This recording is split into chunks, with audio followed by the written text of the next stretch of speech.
සම්මා සම්බුදු සරණයි සුපින්වත් ඔබ සියලු දෙනාටම. බෞද්ධ රූපවාහිනී නාලිකාවේ ධම්සභා මණ්ඩපය දායකත්ව ධර්මදේශනාවයි අපි මෙලෙසින් ආරම්භ කරන්නේ.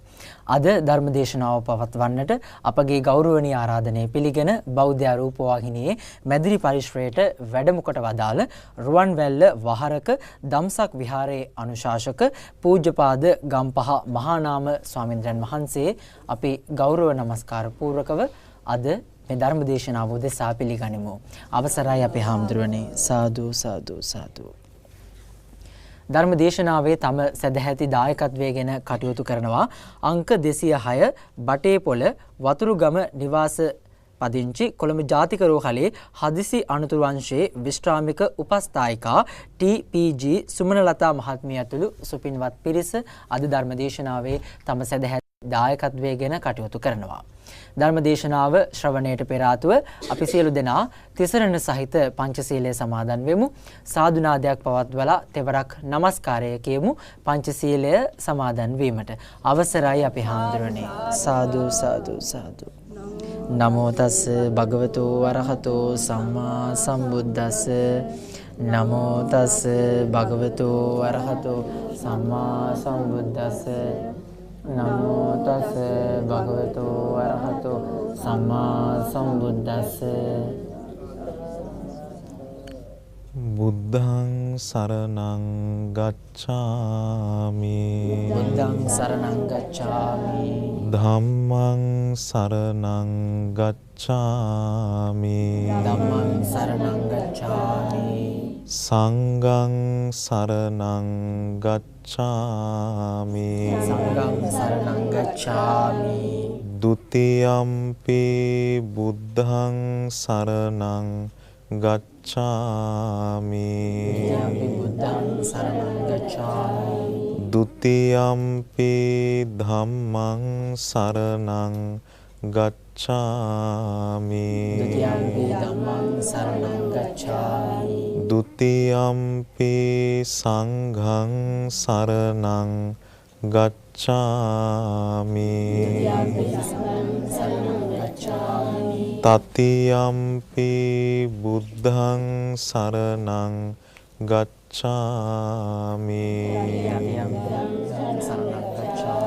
තතියම්පි ධම්මං සරණං ගච්ඡාමි. තතියම්පි සංඝං සරණං ගච්ඡාමි. සරණාගමනං සම්පුන්නං පානාති පාතා වේරමණී සික්ඛාපදං සමාදියාමි.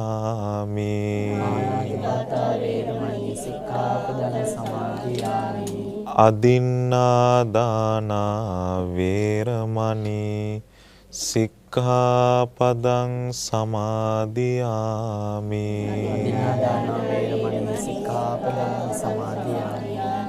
කාමේසු මිච්ඡාචාරා වේරමණී සික්ඛාපදං සමාදියාමි.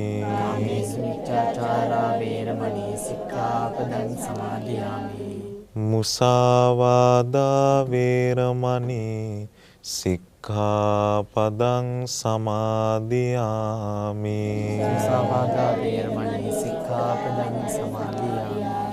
සුරාමේරය මජ්ජපමා දට්ඨානා වේරමණී සික්ඛාපදං සමාදියාමි.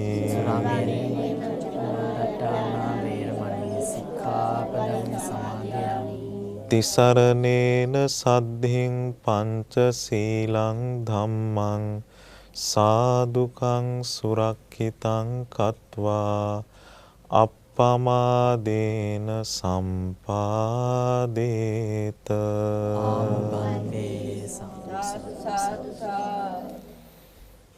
සමන්ත චක්කවාලේසු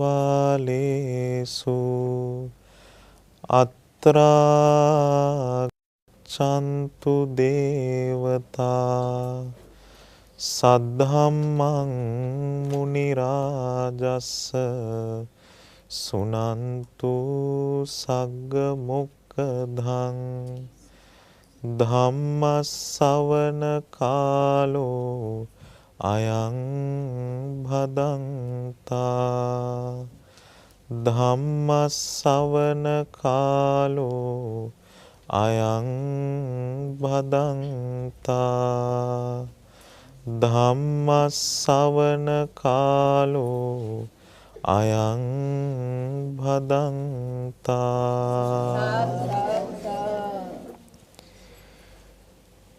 නමෝ තස්ස භගවතෝ අරහතෝ සම්මා සම්බුද්දස්ස නමෝ තස්ස භගවතෝ අරහතෝ සම්මා සම්බුද්දස්ස නමෝ තස්ස භගවතෝ අරහතෝ සම්මා සම්බුද්දස්ස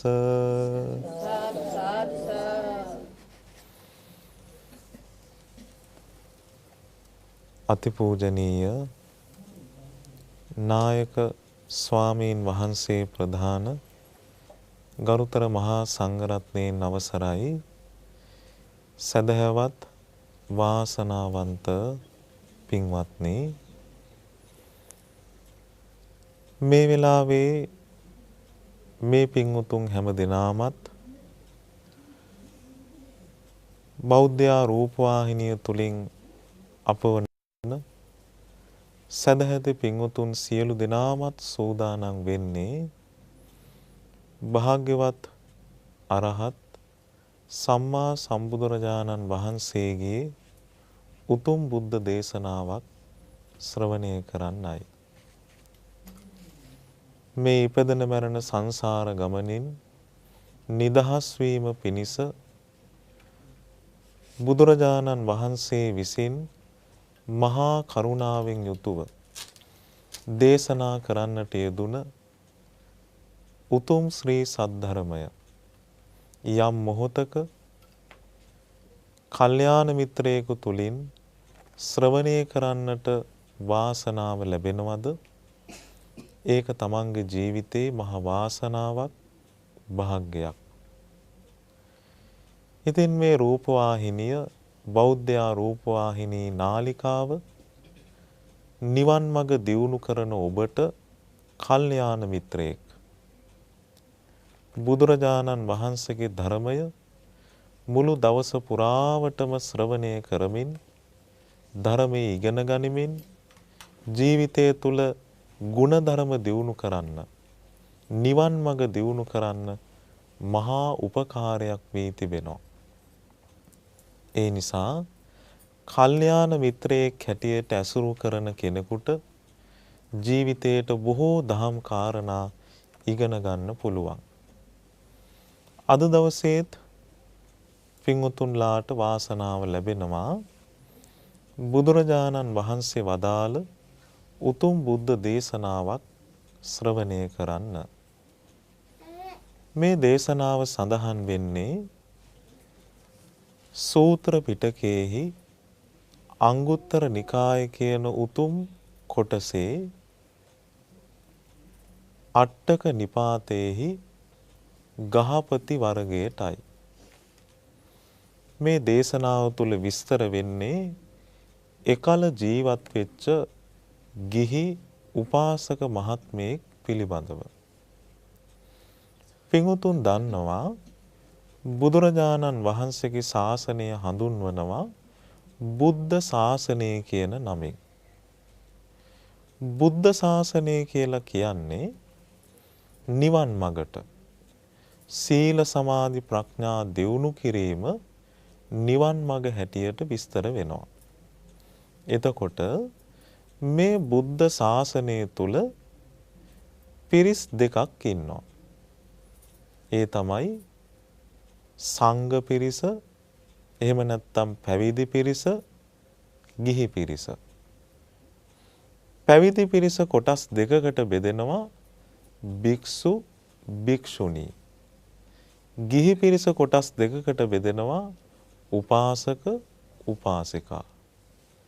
මේ පිරිස හඳුන්වනවා සිව්වනක් පිරිස වශයෙන්. එතකොට බුදුරජාණන් වහන්සේ මේ සිව්වනක් පිරිසටම ශාස්ත්‍රූන් වහන්සේ.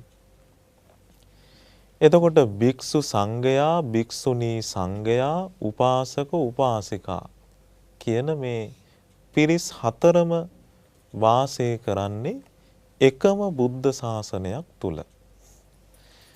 මේ සියලු දෙනාටම සසර කතරින් එතර වීම පිණිස බුදුරජාණන් වහන්සේ වදාළ නිවන් මඟ එක හා සමානයි. ගිහි පිරිසට වෙනම එකක්, පැවිදි පිරිසට වෙනම මඟක් උන්වහන්සේ දේශනා කළේ නැහැ. හැම කෙනාම සංසාර ගමනේ අතරමං වෙච්ච පිරිසක් හැටියට ගිහි වේවා පැවිදි වේවා නිවන පිණිස දියුණු කළ යුතු මාර්ගය එකම මාර්ගයක්. ඒ මාර්ගය හඳුන්වනවා ආර්ය අෂ්ටාංගික මාර්ගය කියලා. මේ මාර්ගයේ දියුණු කරගන්න පහසුව පිණිස වාසනාව තියෙන පිරිස නිවන් මඟ වහවහ අවබෝධ කර ගැනීම පිණිස ගිහි ජීවිතේ අතහැරලා බ්‍රහ්මචාරී පැවිද්ද ලබා ගත්තා. කාන්තා පාර්ශවයේ පිරිස, පුරුෂ පාර්ශවයේ පිරිස බොහෝ දෙනා එකල තරුණ අවදියේම මහාන උපසම්පදාව ලබාගෙන නිවන් මඟ දියුණු කළා. ගිහි පිරිසත් නිවෙස්වල වැඩ කටයුතු කරන අතරේ ධර්ම මාර්ගයේ දියුණු කරගත්තා. ඉතින් කොයිතරම්නම් පිරිස ගිහි ගෙදර ඉඳලා නිවන් මඟ දියුණු කළාද යන්න අපිට බුද්ධ දේශනා ඇසුරු කරද්දී තේරෙනවා. බුදුරජාණන් වහන්සේ ගිහි පිරිසත් සමග කොයිතරම් ගැඹුරු දහම් කාරණා සාකච්ඡා කරලා තිබෙනවද එකල. සවැත් නුවර වගේ ප්‍රදේශයක් ගත්තොත් කෝටි 7ක විශාල ජනතාවක් ජීවත් වෙච්ච ප්‍රදේශයක්. සවැත් නුවර කියන්නේ සියලු දේ සපිරුණු. සබ්බං අත්ති සාවත්ති. සියලු දේ සපුරුණු කියන අර්ථයෙන් සාවත්තිය කියලා හඳුන්වනවා. සවැත් නුවර රජකම් කළේ කොසල් මහ රජුරුව. මේ සවැත් නුවර කෝටි 7ක ජනතාවගෙන් ගිහි ගෙදර වාසය කරමින් කෝටි 5ක් මාර්ගඵල අවබෝධ කළා. බුදුරජාණන් වහන්සේ පිරිනිවන් පාන යුගයේ වෙද්දී සවැත් නුවර විතරක් ගිහි පිරිස කෝටි 5ක්ම මාර්ගඵල අවබෝධ කරලා තියෙනවා. එහෙනම් පින්වතුන්ලා වගේම ගිහි ජීවිතේ ගත කරමින්, විවාහ ජීවිත ගත කරමින්, දරු මල්ලන් පෝෂණය කරමින්, රැකී ආරක්ෂා කරමින්, වෙලහෙළඳාම් කරමින් නිවන් මඟද දියුණු කර තිබෙනවා. බුදුරජාණන් වහන්සේ ගිහි පැවිදි පිරිසට මිම්මක් දේශනා කළා තියෙනවා. ඒ කියන්නේ මෙන්න මේ කෙනා වගේ වෙන්න. දැන් සාමාන්‍යයෙන් අපි අම්මා තාත්තා කෙනෙක් දරුවෙකුට හොඳට ජීවත් වෙන කෙනෙක්, උගත් කෙනෙක්, දියුණු වෙච්ච කෙනෙක් පෙන්නලා කියනවා පුතේ මෙන්න මේ වගේ වෙන්න. මේ කෙනා ඉලක්ක කරගෙන ජීවිතේ දියුණු කරන්න, ගොඩ නගන්න. ඒ වගේ බුදුරජාණන් වහන්සේත් ගිහි පිරිසට මිම්මක් දීලා තියෙනවා. මිනුම් දණ්ඩක්. ඒ තමයි ගිහි අම්මා තාත්තා කෙනෙකුට, ඒ කියන්නේ දෙමව්පියන්ට පුතෙක් ලැබුණොත් ඒ පුතාට පුංචි කාලේ ඉඳලා කියන්නේ පුතේ ඔබ ලොකු වුණාට පස්සේ නන්ද මානවකයා වගේ වෙන්න. එහෙම නැත්නම් චිත්ත ගෘහපතිතුමා වගේ වෙන්න. ඒ දෙන්නම ගිහි ගෙදර වාසය කරමින් අනාගාමී ඵලයේ දක්වා හිත දියුණු කරපු අය. ඒ කියන්නේ පුතේ ඔබ ලොකු වුණාම කොහොම හරි දරව මාර්ගයේ දියුණු කරගෙන අනාගාමී ඵලයේ දක්වා හිත දියුණු කරන්න. දුවෙක් ලැබුණොත් ඒ දුවට පුංචි කාලේ ඉඳලා කියන්න කිව්වා දුවේ ඔබ ලොකු වුණාට පස්සේ කොහොම හරි කුජුත්තරා වගේ වෙන්න. එහෙම නැත්නම් වේලුකණ්ඨකී ගමේ හිටපු නන්ද මාතාව වගේ වෙන්න.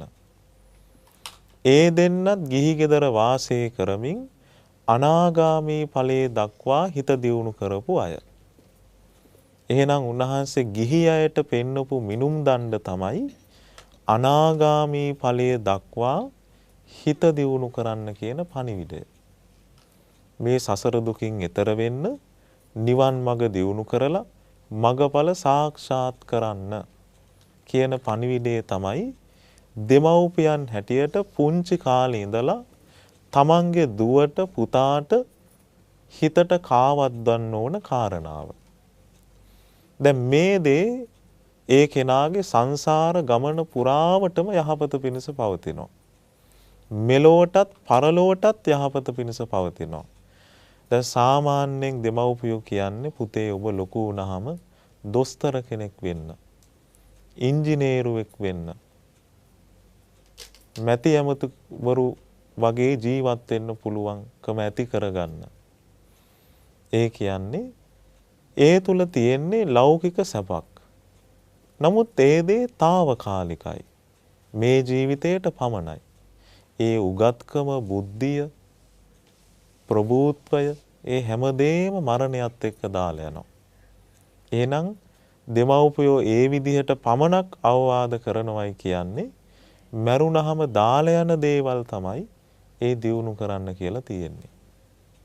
එහෙනම් මරුණට පස්සෙත් අරගෙන යන්න හේතු වෙන නිවන් මඟ දියුණු කරන්න කියන පණිවිඩය පුංචි කාලේ ඉඳලා දරුවෙකුට අපි හිත ආවද්දන්න ඕන. මෙන්න මේ විදිහට ජීවිතේ දියුණු කරපු බොහොම උසස් උපාසක මහත්මයෙක් පිළිබඳව කියවෙන බුද්ධ දේශනාවක් තමයි අද අපි ඉගෙන ගන්නේ. මේ දේශනාවේ නම වේසාලික උග්ග සූත්‍රය. බුදුරජාණන් වහන්සේ කාලේ ජීවත් වෙච්ච උග්ග කියන සිටුතුමා පිළිබඳව විස්තර කරපු දේශනාවක්. මෙයා ජීවත් වුණේ විශාලා මහනුවර. විශාලා මහනුවර කිව්වේ ලිච්ඡවි රාජධානිය. මේ ලිච්ඡවි රාජධානියේ ජීවත් වෙච්ච මේ වේසාලික උග්ග කියන සිටුතුමා දැන් අද වුණත් ගම පාවිච්චි කරලා කෙනෙක්ගේ නමකින් හඳුන්වන එක තියෙනවා. ඒ කාලෙත් එහෙමයි. උග්ග සිටුතුමාව කවුරුත් හැඳින්නුවේ වේසාලික උග්ග කියන නමින්. මෙන්න මේ සිටුතුමා පිළිබඳව දිනක් බුදුරජාණන් වහන්සේ ධම්සභා මණ්ඩපයේදී භික්ෂූන් වහන්සේලා අමතා දේශනා කරනවා. කුමක්ද? පින්වත් මහණෙනි, විශාලා මහනුවර ජීවත් වෙන උග්ග කියන සිටුතුමාගේ ජීවිතේ හරීම ආශ්චර්යමත් ජීවිතයක්. මහා පුදුමාකාර ජීවිතයක්. ගිහි කෙනෙක් වුණත් ආශ්චර්ය අద్භූත කාරණා ජීවිතේ රාශියක් තියෙනවා.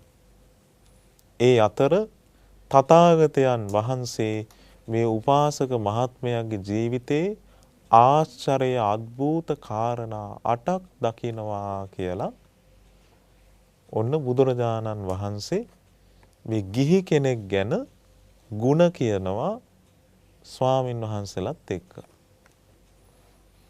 දැන් එතකොට බලන්න ගිහි කෙනෙක් ජීවිතේ ගුණධර්ම දියුණු කරනවා නම් බුදුරජාණන් වහන්සේ එයත් උපමා කරගන්නවා ස්වාමින් වහන්සේලාට අවවාද අනුශාසනා කරන්න. ඉතින් මේ කාරණාව ප්‍රකාශ කරලා බුදුරජාණන් වහන්සේ කුටියට වැඩම කළා. ඉතින් එදා උදේ පිණ්ඩපාතේ වළඳලා එක ස්වාමින් වහන්සේ නමකට හිතුණා මොනවද මේ ආශ්චර්ය අద్භූත කාරණා කියලා ගෙදෙට්ටම ගිහිල්ලා අහලා දැනගන්න ඕන.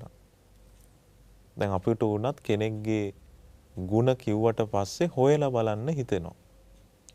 ඉතින් ස්වාමින් වහන්සේ නමකට හිතුණා මේ උපාසක මහත්මයව මුණ ගැහිලා මොනවද මේ බුදුරජාණන් වහන්සේ දේශනා කරපු ආශ්චර්ය අద్භූත කාරණා කියලා එතුමාගෙන්ම අහලා දැනගන්න ඕන කියලා දැන් හවස් වරුවේ මේ උපාසක මහත්මයාගේ නිවසට වැඩම කළා.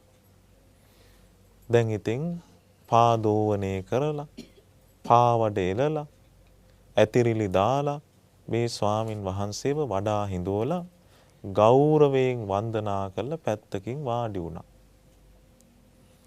වාඩි වුණාට පස්සේ මේ ස්වාමින් වහන්සේ ප්‍රකාශ කරනවා සිටුතුමනි අද උදේවරුේ බුදුරජාණන් වහන්සේ අපට ඔබතුමාගේ ගුණ කිව්වා. ඔබතුමාගේ ජීවිතේ ආශ්චර්ය අద్භූත කාරණා 8ක් තියෙනවයි කියලා බුදුරජාණන් වහන්සේ දේශනා කොට වදාළා.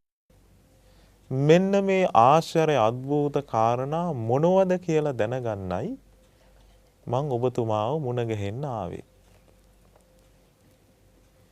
එතකොට පින්වතුනි මේ උපාසක මහත්මයා ඊටාම නිහතමානීව වන්දනා කරගෙන කියනවා එහෙමයි ස්වාමීනි මගේ ජීවිතේ බුදුරජාණන් වහන්සේව මුණ ගැහිීමෙන් අනතුරුව ජීවිතය තුළ දියුණු වෙච්ච අප්‍රමාණ ගුණධර්ම තියෙනවා. ඒ අතර මට දැනෙන මට ප්‍රකට කාරණා 8ක් තියෙනවා. ඉතින් මේ කාරණා 8 මට ඔබ වහන්සේට කියන්න පුළුවන් කියලා මේ උපාසක මහත්මයා දැන් මේ ස්වාමින් වහන්සේට ධර්ම දේශනා කරනවා. දැන් ඒ කාලේ ගිහි පිරිස ස්වාමින් වහන්සේලාට ධර්මයේ කියලා තියෙනවා මාර්ගඵල අවබෝධ කරන්න හේතු වෙන විදිහට. බුදුරජාණන් වහන්සේ කාලේ ඉඳලා තියෙනවා චිත්ත ගෘහපති කියලා බොහෝම ගුණධර්ම ඇති අනාගාමී වෙච්ච ශ්‍රාවකෙක්. එතුමා තමයි පිරිමි පාර්ශවයට ගිහි ගෙදර ඉන්න කෙනාට තියෙන මිම්ම. මේ කෙනා ස්වාමින් වහන්සේලාට ධර්ම දේශනා කරනවා. හැබැයි මාන්නයෙන් නෙවෙයි. කෙලෙස් නැති හිතින් මාර්ගඵල අවබෝධ කරන්න ගිහි කෙනෙක් හැටියට භික්ෂුන් වහන්සේලාටත් උදව් උපකාර කරලා තියෙනවා. ඒ නිසා දැන් ඔන්න මේ වේසාලික උග්ග සිටුතුමා කියා හිටිනවා ස්වාමීනි මෙන්න මේ කාරණා තමයි මගේ ජීවිතේ මම ආශ්චර්ය අద్භූත කාරණා හැටියට දකින්නේ. දැන් පින්වතුන්ලා මේව අහද්දී කල්පනා කරන්නේ එකල ජීවත් වෙච්ච ගිහි අය කොයි තරම්නම් ಗುಣධර්ම දියුණු කරලා තියෙනවද? අපි මේ වැඩ රාජකාරි තියනවා, වගකීම් තියනවා, යුතුයකම් තියනවා කියලා ಗುಣධර්ම දියුණු කිරීම අතපසු කරගත්තට එකල සිටුවරු රජකම් කරන රජවරු පවා ඒ සියලු වැඩ රාජකාරි පැත්තකට දාලා නිවන් මඟ දියුණු කරලා තියෙනවා. මොකද ඒ දේ මේ ජීවිතේට తాවකාලිකයි මරණයටපත් වුණාට පස්සේ ඉතුරු වෙන්නේ දියුණු කරන ಗುಣධර්ම පමණයි. ඔන්න මෙයා කියනවා ස්වාමීනි පළමුවන ආශ්චර්ය අద్භූත කරුණ තමයි යම් දවසක මං තථාගතයන් වහන්සේව දුර තියාම දැක්කද ඒ දැකපු මොහොතේම මගේ හිත උන්වහන්සේ ගැන පැහැදුනා. මේ ගුණ ඉගෙනගෙනවත් බණ අහලවත් නොවේ. රූප සම්පත්තිය ඈත තියාම දැකපු පමණින්ම මේනම් බුදු කෙනෙක්මයි මේනම් සම්මා සම්බුදුරජාණන් වහන්සේ නමක්මයි කියලා දුර තියා දකිද්දිම මගේ හිත පැහැදුනා. ස්වාමීනි ඒ දැකීම තුලින්ම මගේ හිතේ උන්වහන්සේ කෙරෙහි ඇතිවෙච්ච පැහැදීම ඒ තුලින් ඇතිවෙච්ච සතුට අප්‍රමාණයි. ඒක ප්‍රමාණ කරලා විස්තර කරන්න පුළුවන් කමක් නැහැ. එතකොට හිතන්න පින්වතුනි මහා පුරුෂ ලක්ෂණ 32කින් සෝභමානව වැඩ සිටින සාන්තව වැඩම කරන බුදු කෙනෙක් දෑසින් දකින්න කොයි තරම්නම් වාසනාවක් තියෙන්න ඕනද? මේ ලෝකේ වෙන කවුද ඉන්නේ රූපයක් දැකලා ඒ රූපය ගැන පැහැදුනාට දිව්‍ය ලෝක උපදින්න හේතු වන. දැන් අපේ ජීවිතේ අපි බොහෝ ප්‍රියමනාප රූප සම්පatti තියෙන බොහෝ දෙනා ගැන අපි පහදිනවා. නළුවෝ ගැන, නිලියෝ ගැන පහදිනවා. නමුත් ඒ රූපය ගැන පැහැදීම තුල කෙලෙස් උපදිනවා. ඒ දේ හේතු වෙන්නේ සතර අපාය උපදින්න. නමුත් ආශ්චර්යය කියන්නේ බුදු කෙනෙක්ගේ රූපය දැකලා හිත පහදව ගත්තත් ඒ කෙනා දිව්‍ය ලෝකේ යනවා. දවසක් බුදුරජාණන් වහන්සේ මහා කරුණා සමාපත්තියට සමවදිද්දි දැක්කා වයසක උපාසක අම්මා කෙනෙක් මරණයට පත් වෙන්න සුළු මොහොතයි. උන්වහන්සේට මහා කරුණාවක් ඇති වුණා මේ අම්මව දිව්‍ය ලෝකෙ උපදින්න කටයුතු සලස්වන්න ඕනේ කියලා. ධර්ම දේශනා කරන්න වෙලාවක් නැහැ. මේ අම්මා ඉස්සරහා ගිහිල්ලා පෙනී හිටියා. මේ අම්මා හිස මුදුනේ ඉඳලා යටිපතුල දක්වා හොඳට බැලුවා. යටිපතුලේ ඉඳලා හිස මුදුන දක්වා හොඳට බලලා මේ රූපය ගැන පැහැදුනා. එච්චරයි. සුළු වේලාවකින් මරණයට පත් වෙලා දිව්‍ය ලෝකෙ ඉපදුනා. මේ ලෝකෙ පින්වතුනි වෙන කවුරුවත් නැහැ. කාගේවත් දිහා බලාගෙන හිටියට දිව්‍ය ලෝකේ යන. එකම රූප සම්පත්තිය, එකම දර්ශනය බුදුරජාණන් වහන්සේ දැකීමම පමණයි. ඉතින් මේ කෙනා කියනවා ස්වාමීනි මම බුදුරජාණන් වහන්සේව ඈත තියා දැකපු වෙලාවෙම මගේ හිත පැහැදුනා. ඒ රූපයෙන් මගේ ඇහැ අහකටවත් ගන්න හිතුනේ නැහැ. ඒ රූපේ දිහාම මම බලාගෙන හිටියේ අප්‍රමාණ ශ්‍රද්ධාවකින්. මේක තමයි මගේ ජීවිතේ පළමුවන ආශ්චර්ය අద్භූත කරුණ. මේක ආශ්චර්ය කරුණක් තමයි. මොකද හේතුව මේ කාලේ අපි කොයි තරම්නම් බණ අහලා සමහර ඉන්නවා බණ අහලා පොතපත කියවලවත් උන්වහන්සේ ගැන පැහැදීම ඇති කරගන්න බැරි වෙච්ච අය. නමුත් ධර්මයේ ශ්‍රවණය කරන්නෙත් නැතුව උන්වහන්සේත් එක්ක කතා බහ කරන්නෙත් නැතුව දැකපු පමණින්ම හිත පහදින එක ආශ්චර්ය කරුණක් නෙමෙයිද? ආශ්චර්ය කරුණක්. ඊළඟට මෙයා කියනවා ස්වාමීනි දෙවනි කාරණාව තමයි බුදුරජාණන් වහන්සේ ළඟට මම ඇවිදගෙන ගියා. ඇවිදගෙන ගිහින් උන්වහන්සේව මම ඇසුරු කළේ ඊටාම ගෞරවයෙන් පැහැදීමෙන්. මේ කරුණ විස්තර වෙනවා. සෝකෝ අහම් බන්තේ පසන්න චිත්තෝ භගවන්තං පෛරුපාසින්. ස්වාමීනි මම බුදුරජාණන් වහන්සේව ඇසුරු කළේ පැහැදුණු සිතෙන් යුක්තවයි. ඔන්න බොහොම හොඳ කරුණක්. දැන් පින්වතුන්ලා තේරී ගාථා කියවන්න ලැබුණොත් මේ බොහෝ රහතන් වහන්සේලා දේශනා කරලා තියෙනවා මම බුදුරජාණන් වහන්සේ ඇසුරු කළේ ගෞරවයෙන්මයි. පැහැදුණු සිතින්මයි. එහෙනම් අපිට නිවන් මඟ දියුණු කරන්න හේතු වෙන ප්‍රධානතම කරුණක් තමයි ධර්මයේ කියා දෙන කල්යාණ මිත්‍රයාව ගෞරවයෙන් ඇසුරු කිරීම. පැහැදුණු සිතෙන් යුක්තව ඇසුරු කිරීම. මෙයා කියනවා ස්වාමීනි මං බුදුරජාණන් වහන්සේ ඇසුරු කළේ ගෞරවයෙන්මයි. දැන් අද ඒක බොහෝ දෙනෙකුට නැතුව යනවානේ. දැන් නිතර ධර්මයේ කියලා දෙන කෙනා කාලයක් යද්දි ඇසුරු කරනකොට ඒ ගෞරවය නැති වෙලා යනවා සමහරුන්ට. නමුත් දැකපු දවසේ යම් ගෞරවයක් තිබුණද ඒ මොහොතේ තිබිච්ච ගෞරවයම වසර ගණනක් ගියත් එක හා සමානවම ධර්මයේ දියුණු කරන කෙනාට තියෙන්න ඕන. ඊට පස්සේ මෙයා කියනවා ස්වාමීනි මට බුදුරජාණන් වහන්සේයින් අනතුරුව අනුපිළිවෙල දහම් කතාවෙන් ධර්ම දේශනා කළා. කුමක්ද අනුපිළිවෙල දහම් කතාව? පළමුව මට කියලා දුන්නේ දානය ගැන. දාන කතං. දෙවනුව සීල කතං. සග්ග කතං. කාමානං ආදීනවං. ඔන්න අනුපිළිවෙල දහම් කතාව. බුදු කෙනෙක් ගිහි උපාසකෙක් උපාසිකාවක් මුණ ගැහුනට පස්සේ ඉස්සෙල්ලාම ඒ කෙනාට කියලා දෙන්නේ දානය ගැන, අතහැරීම ගැන. ඊළඟට කය වචනේ සංවර කරගෙන සිල්වන්ත වෙන හැටි. ඊළඟට පින් කරන කෙනා දිව්‍ය ලෝකෙ ගිහින් සුගති සැප විඳින හැටි. ඊළඟට උන්වහන්සේ කියලා දෙනවා කාමයේ ආදීනව ගැන.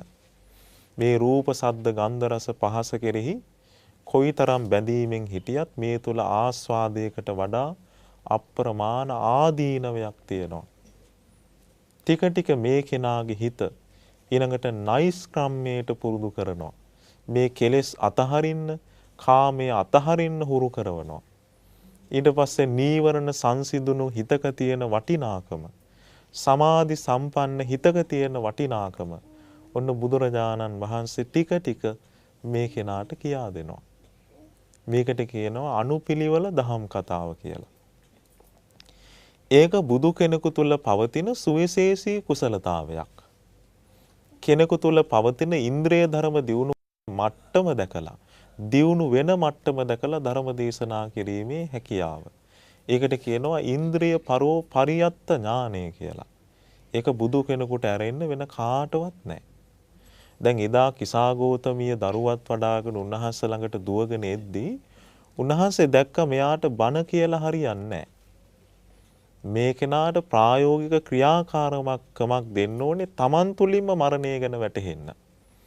දැන් අද අපි ළඟට අම්මා කෙනෙක් අඬාගෙන ආවත් අපිට තියෙන්නේ බණ කියන එක විතරයි. අපි දන්නේ මේ අම්මට බණ කියන්නේ නැතුව වෙන විදිහක් තියනවද මේ ධර්මයට යොමු කරව ගන්න. ඒ හැකියාව ශ්‍රාවකයෙකුට නැහැ.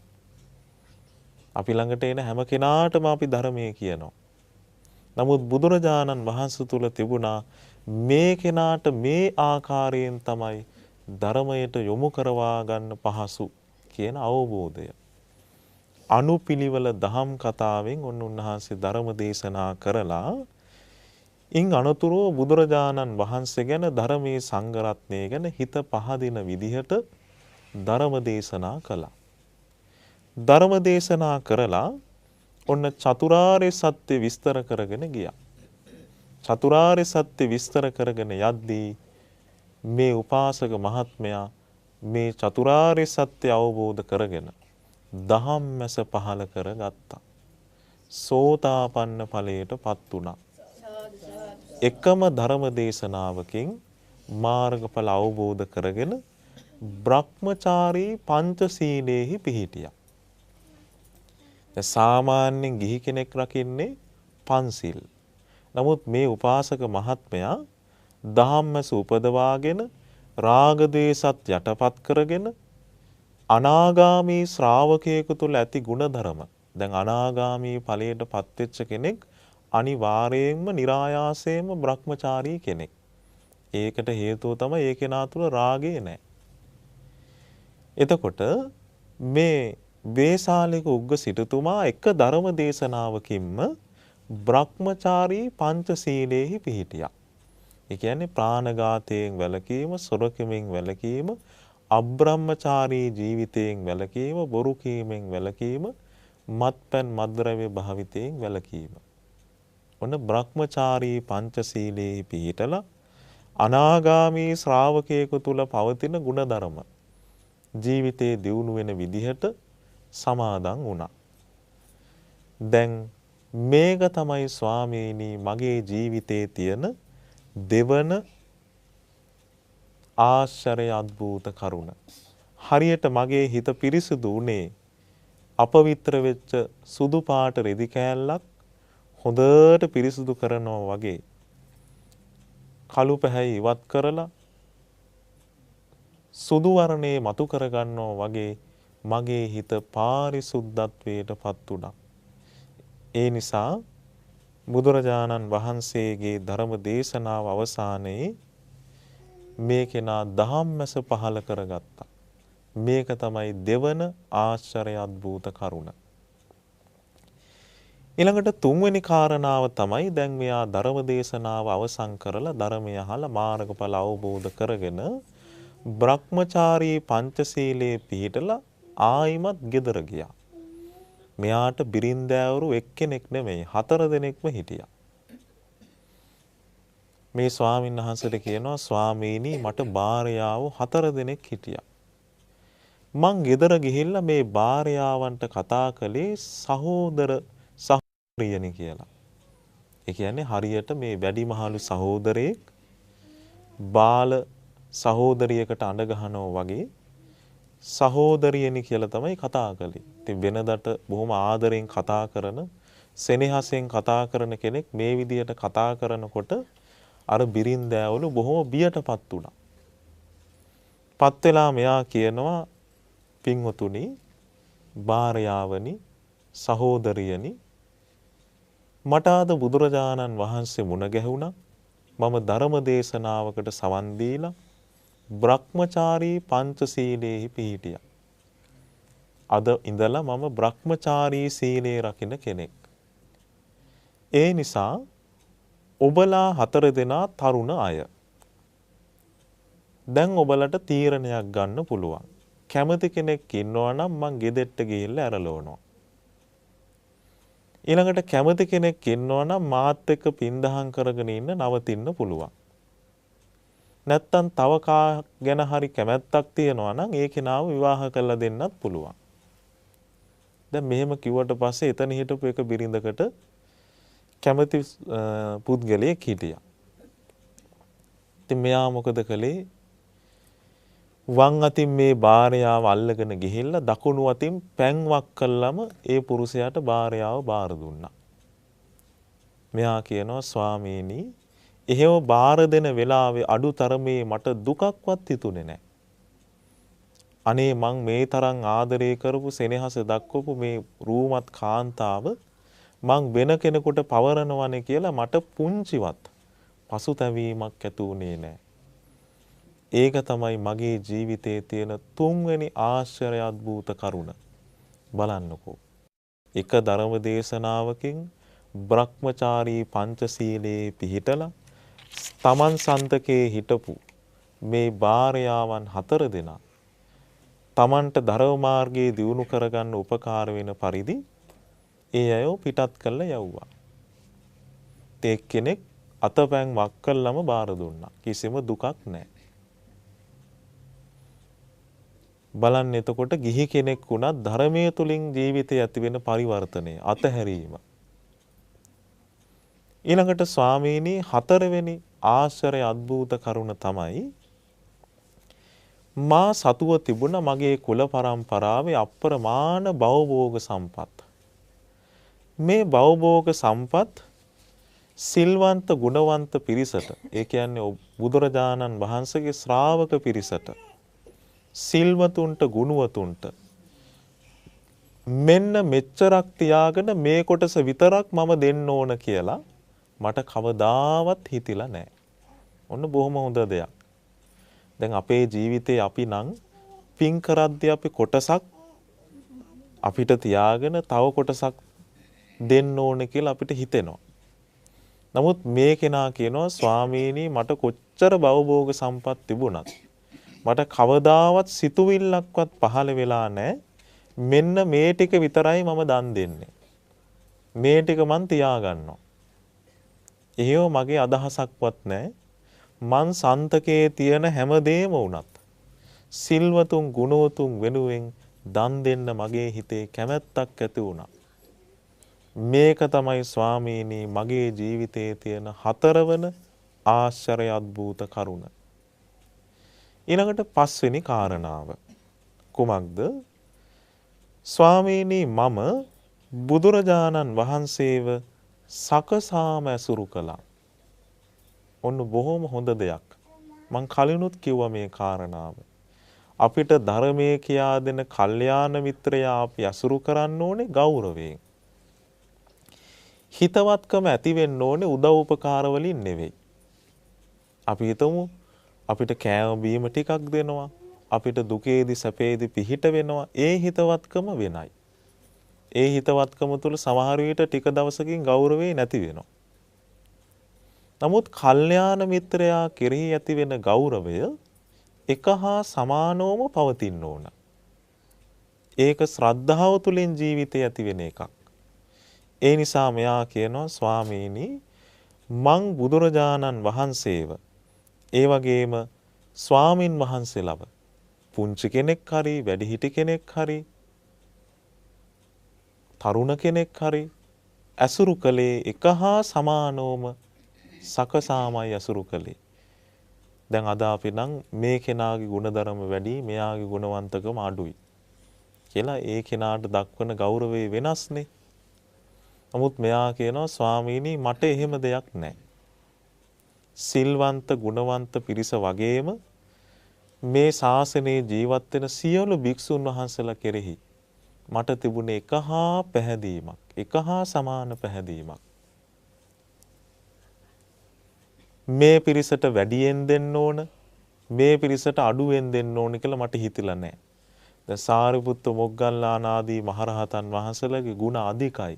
ඒ නිසා මේ අයට බහුලව දන් දෙන්න ඕන. තව ගුණධර්ම දියුණු කරපු නැති සෝවාන් සකදාගාමි ආදී පහළ මාර්ගඵලවල ඉන්න අයට අඩුවෙන් දන් දෙන්න ඕනේ කියලා මට හිතිලා නැහැ. හැම කෙනාටම එක හා සමානවම දන් දෙන්න ඕන. උදව් උපකාර කරන්න ඕන. බැඳුම් පිදුම් කරන්න ඕන කියලා මගේ හදවතේ ඇතිවෙච්ච ශ්‍රද්ධාව එක හා සමානයි. මේක තමයි ස්වාමීනි මගේ ජීවිතයේ තියෙන ඊළඟ ආශ්චර්ය අద్භූත කාරණාව. ඊළඟට මෙයා කියනවා ස්වාමීනි දැන් අර ස්වාමීන් වහන්සේ තමයි මේ අහගෙන ඉන්නේ. ගිහි උපාසක මහත්මයෙක් දැන් මේ කරුණු එක එක කියනවා. කියනවා ස්වාමීනි 6 වෙනි කාරණාව තමයි බුදුරජාණන් වහන්සේ එහෙම නැත්නම් අනිකුත් භික්ෂුන් වහන්සේලා මට ධර්ම දේශනා කරද්දී ඒ ධර්මයේ මං ශ්‍රවණය කළෙත් ගෞරවයෙන්මයි. මං කොච්චර ධර්මයේ දැනගෙන හිටියා කියලාවත් මම මාර්ගඵල අවබෝධ කරපු කෙනෙක් කියලාවත් මට කවදාවත් මේ බණ අහන්න ඕන නෑ කියලා හිතිලා නෑ. ඊළඟට මගේ ජීවිතේ මම ස්වාමින් වහන්සේ නමක් මුණ ගැහුණට පස්සේ එක්ක උන්වහන්සේ දේශනා කරන ධර්මයේ ශ්‍රවණය කරනවා. නැත්තම් මම උන්වහන්සේට බණ කියනවා. දැන් කවුද මේ කියන්නේ? මේ ගිහි උපාසක මහත්මයා. ධර්ම දේශනා කරන්න උන්වහන්සේ කැමති නම් මං බණ අහනවා. මම එහෙම නැත්තම් උන්වහන්සේට ධර්ම කාරණා කියලා දෙනවා. සාකච්ඡා කරනවා. එහෙම මම ස්වාමීන් වහන්සේලාට ධර්මයේ කියලා කියනවයි කියලාවත් මගේ හිතේ මාන්නය ඇති වෙලා නැහැ. උසස් බවක් ඇති වෙලා නැහැ. දැන් බොහෝ දෙනෙක් ධර්මයේ ඉගෙන ගත්තට පස්සේ ඒ තුලින් සමහර විට මාන්නය ඇති වෙනවනේ නේ. මම භාවනා කරන කෙනෙක්, මම ධර්මයේ දියුණු කරපු කෙනෙක් කියලා. ඒ නිසා මෙයා කියනවා ස්වාමීනි මට එහෙම කවදාවත් හිතිලා නැහැ. මං ගෞරවයෙන්මයි පුංචි අවුරුදු 7ක භික්ෂුන් වහන්සේ නමක් බණ කිව්වත් මං ඒ ධර්ම දේශනාව ශ්‍රවණය කළේ ගෞරවයෙන්. ඒක තමයි ඊළඟ ආශ්චර්ය අద్භූත කරුණ. ඊළඟට 7 වෙනි එක තමයි ස්වාමීනි මං ළඟට දෙවිවරු වෙනවා. දැන් බලන්නකෝ. මෙයා ගිහි කෙනෙක් හැටියට ගෙදර හිටියත් මෙයා ළඟට දෙවිවරු වෙනවා. ඇවිදින් දෙවිවරු කියනවා ගෘහපතිය අසවල් භික්ෂුන් වහන්සේ හොඳට සිල් රකින්නවා, භාවනා කරනවා, මාර්ගඵල අවබෝධ කරපු කෙනෙක්. අසවල් භික්ෂුන් වහන්සේ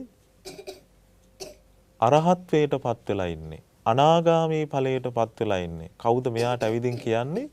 දෙවිවරු. දැන් මේ ගිහි උපාසක මහත්මයාට කියනවා. කියද්දි මෙයා කියනවා බුදුරජාණන් වහන්සේගේ ධර්මයේ මනාකොට දේශනා කරලා තියෙන්නේ. ඒ නිසා ඒක වෙන එක සාධාරණයි.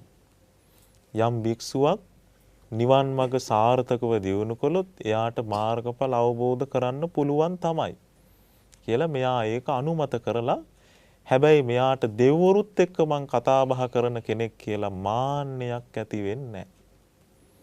ස්වාමීනි මං දෙවිවරුත් ඇසුරු කරන කෙනෙක්. ඒ වුණාට මට කවදාවත් උසස් සිතක් ඇති වෙලා නැහැ. මාන්නයක් ඇති වෙලා නැහැ ඒ කරුණ සම්බන්ධයෙන්. එතකොට හිතන්න කොයිතරම් නිහතමානීකමක් මේ ගිහි උපාසක මහත්මයා තුළ තිබිලා තියෙනවද?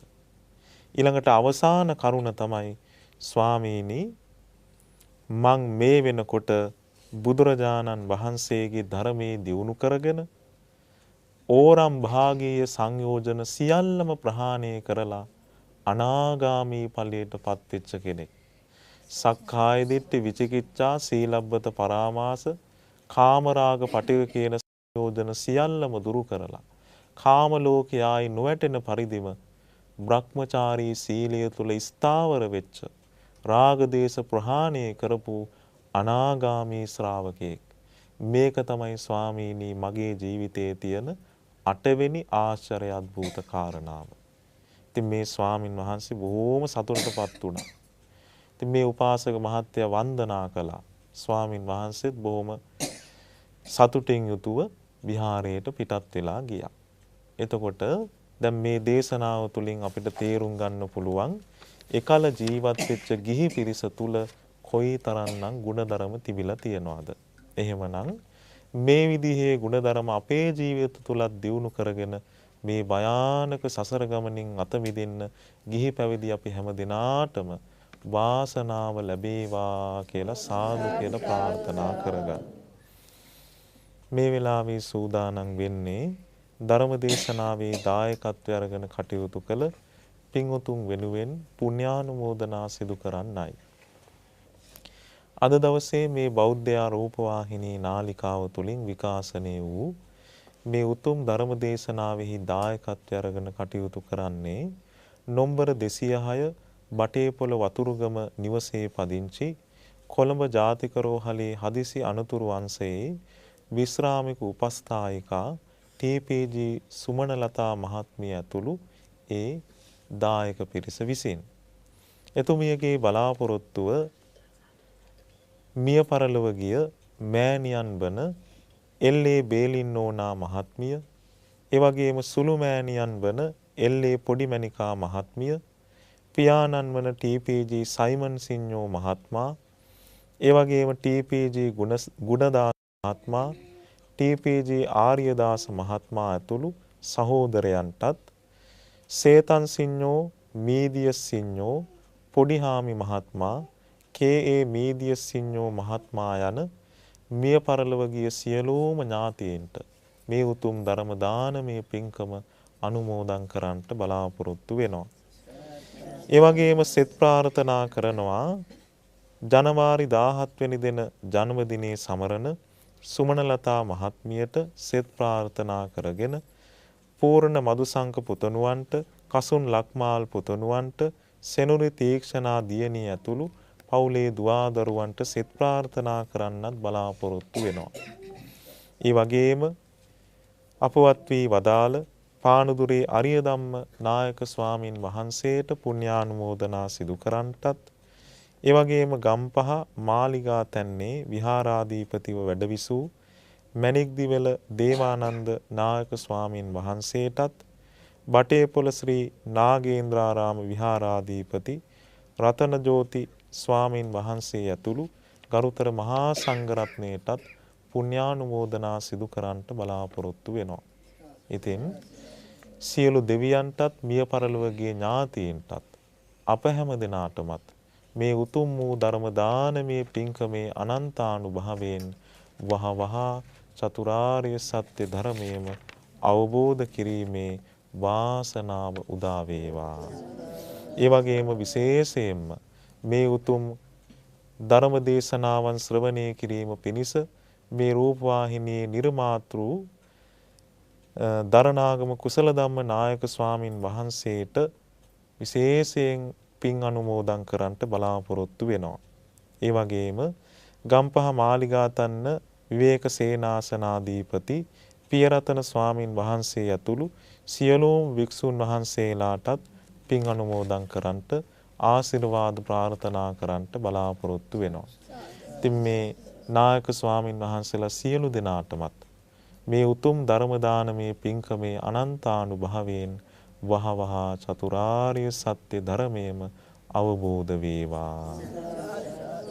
ආකාසට්ඨා ච බුම්මට්ඨා දේවා නාග මහිද්దికා පුඤ්ඤන්තං අනුමෝදිත්වා චිරං රක්ඛන්තු ලෝක සාසනං චිරං රක්ඛන්තු දේශනං චිරං රක්ඛන්තු මං පරන්ති. සියලු දෙනාටම වහවහ චතුරාර්ය සත්‍ය ධර්මයේම අවබෝධ වේවා. හැම දෙනාටම තෙරුවන් සරණයි.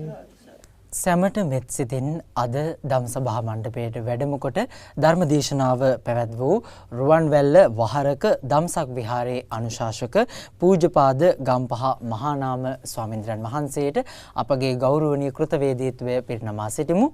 ස්වාමින්ද්‍රයන් වහන්සේ සිදු කරන්නා වූ ශාසනික මෙහෙවර තවත් চিරාත් කාලයක් සිදු කරන්නට ස්වාමින්ද්‍රයන් වහන්සේට ශක්තිය ධෛර්යය නිදුක් නිරෝගී සුවය ප්‍රාර්ථනා කරමු.